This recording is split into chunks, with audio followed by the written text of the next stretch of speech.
Hey everyone, Dan here with another video for you. So for today, we're going to be talking about My Hero Academia Season 4, Episode 73, titled Temp Squad. And before we get started, don't forget to subscribe and hit that notification bell. And if you enjoyed my video, throw up a like. Without further ado, let's open up them doors. Okay, 3, 2, 1, let's go.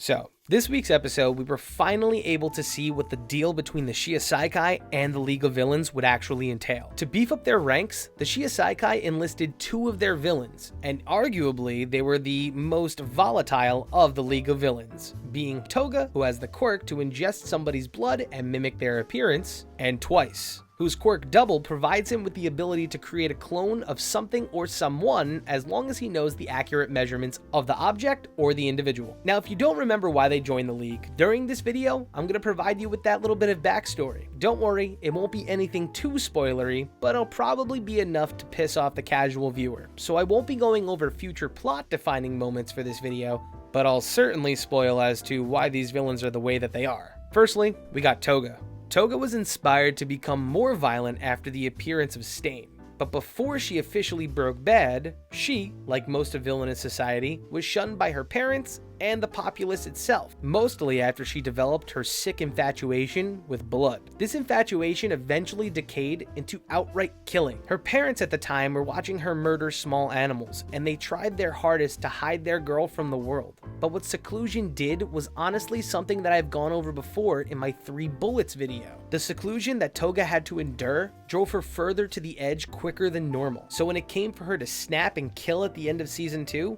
it was ridiculously easy for her to leap over the ledge into insanity. I love these type of villains though, the ones that are so unstable you don't know what will come next. Toga is the personification of this, and while some people say that she's like Harley Quinn suffered from Stockholm Syndrome, and I would say that Toga's obsession with Stain is more like on a Charles Manson we are inspired to kill from you kind of thing. All in all, she suffers from sheer psychopathic tendencies. As for her counterpart within the team-up, it's Jin Bubigawara, also known as the villain Twice. Don't worry, I'm not going to attempt at that last name ever again. Twice's quirk in the beginning was something to be coveted, as he was able to create exact replicas of organic and non-organic life as long as he had the correct measurements. People would say that he's more or less the Deadpool of My Hero Academia's universe, mostly because he shares one key quality with Deadpool: his pure unbridled insanity. If I had to throw a loose diagnosis on Twice, I would say that the guy definitely suffers from dissociative identity disorder, which in layman's terms means that he has multiple voices in his head, resulting in multiple personalities,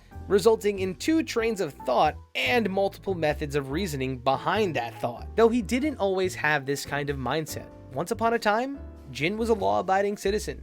But like the Joker said, all it takes is one bad day for someone to leap over the ledge into insanity. But pretty much from the beginning, Twice lived a troubled life. His parents were murdered in a villain's crossfire, but afterwards, he managed to actually struggle and maintain a job. Despite having no family whatsoever, his boss helped him out and actually gave him room and board. But unfortunately, like every villain, he had to make his fall sometime rather than later, and what happened was kind of, not his fault. Someone stepped out illegally into the street while Jim was driving his motorbike. He collided with the individual, and like a good, law-abiding citizen, Jin stood there and spoke to the officer. He explained his case, and the officer actually realized that, yeah, the pedestrian was the person at fault, so they let him go. And the next day at work, he finds out that his boss was just called by the manager of the person that he just hit. The manager happened to be one of his job's biggest clients. So in return, his boss flips his shit, and he fires Jin. Because of this, he's also kicked out of his residence because his boss owns that too, leaving Jin homeless. His depression evolved so much into this manic type of mood that the one thing that he did to comfort himself was create clones of himself. And he created clones of himself to comfort himself and create someone that he can trust. Eventually though, he began making more and more copies of himself, and then he branches out into petty crime. And before he knew it, he had an army of himself committing high crimes in Japan. And because of this, he becomes one of the most wanted people in the country. He eventually becomes rather lazy, not wanting to go out and commit those crimes. But his clones, who are clones of himself, eventually develop the same type of personality. And the mosh pit of self-loathing eventually culminates in this battle royale where he obtains his classic scar. So a massacre occurs amongst the clones. They tie the Prime Twice to a chair and they argue for 9 days, slaughtering each other one by one until Jin was the only one left. This left Twice with the lasting feeling, wondering if he's a clone or the Prime Jin. But onto the episode recap, because now you kind of know a little bit more about these guys. It was an okay episode, it had its wild parts. But pretty much I'm gonna start back with the conversations with Shigaraki and work my way forward to the end of the episode. So we see that Twice feels a huge amount of regret for introducing Overhaul to the League of Villains. Because after seeing Overhaul kill everyone in the Reservoir Dogs, he wants to enlist Overhaul to join the League. When he arrives, Shigaraki automatically knows that this guy isn't just an ordinary villain, he's the guy that leads the Shiosaikai. And during that introduction, Twice's friend and close confidant Magni is murdered by Overhaul. And he feels guilty because if it wasn't for him bringing Overhaul to the area, Magni would still be alive. They get chosen by Shigaraki to run this job, despite them both despising and wanting Overhaul dead. Twice joined to feel accepted despite his flaws, and Toga never wanted to feel bad ever again. And working for the Shiosaikai makes her feel pretty bad. They killed one of their teammates. Shigaraki imparted with them the knowledge that they need to do whatever they feel that will benefit the League at this point. They kind of brush it off at that point though. They were just kind of going to sit under the finger of Overhaul at that point. So their job issued by Overhaul is to throw off Team Night Eye. And they're going to be working with the close confidant to Overhaul, Mimic. So what Mimic does first is he separates the group. He drives them into 3 central little places. And in the end, we have Night Eye facing off against Twice, we have Rocklock facing off against Toga, and we have Eraserhead and Deku kind of in a pocket all to their own. So first we see Rocklock, and Rocklock is facing down Toga, and Toga kind of stabs him in the arm, and Rocklock holds the knife in place with his quirk. Only to have this sudden reveal that was a clone, and the Toga that he's supposed to be fighting is behind him. Toga then jumps on the back of Rocklock and starts stabbing the shit out of him until he passes out. On the flip side, we have Twice and Night Eye. And what Twice does is he creates a clone of the Bruiser himself from the previous episode, Kendo Rappa. He faces off against Sir Night Eye, and the Rappa clone is actually dealt with rather quickly because he has these high density impact seals that he just throws at a ridiculous amount of velocity and takes out the clone, and then finishes it off by sending, another one of the seals flying and rips off part of Twice's mask, causing him to freak out. Because we all know what happens when Twice's mask kind of gets all messed up. He kind of breaks apart, and he's going to have another psychotic episode. And now let's flash over to Deku and Eraserhead. Deku and Eraserhead start smashing through walls, and eventually they come across Rocklock laying there. Deku walks up to Rocklock, and then eventually kind of is thrown off because, oh my god, it's not Rocklock, it's actually Toga disguised as Rocklock. Toga then escapes by wrapping herself up kind of in a weird, Cirque du Soleil kind of move,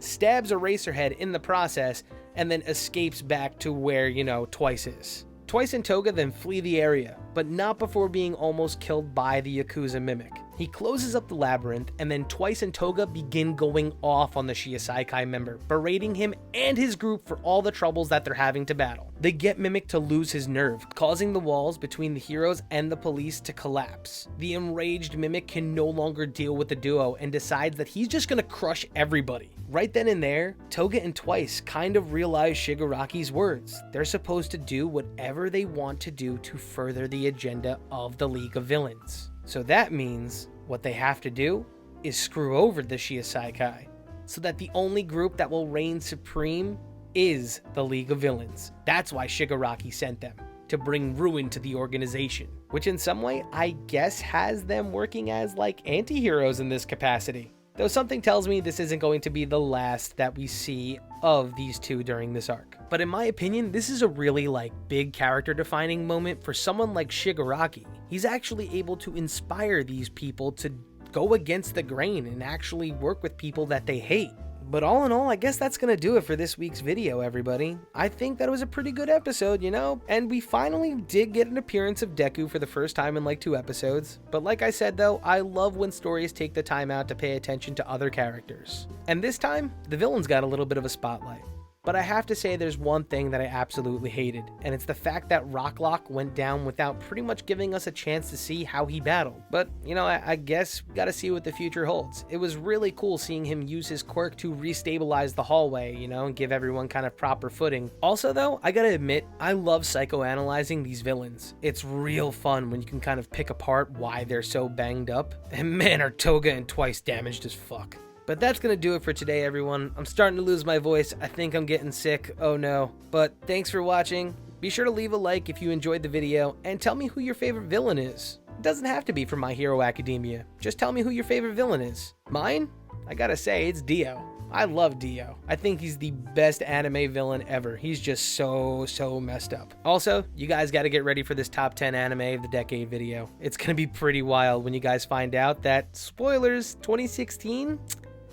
My Hero Academia is not my favorite anime that year. Anyway, until next time, peace.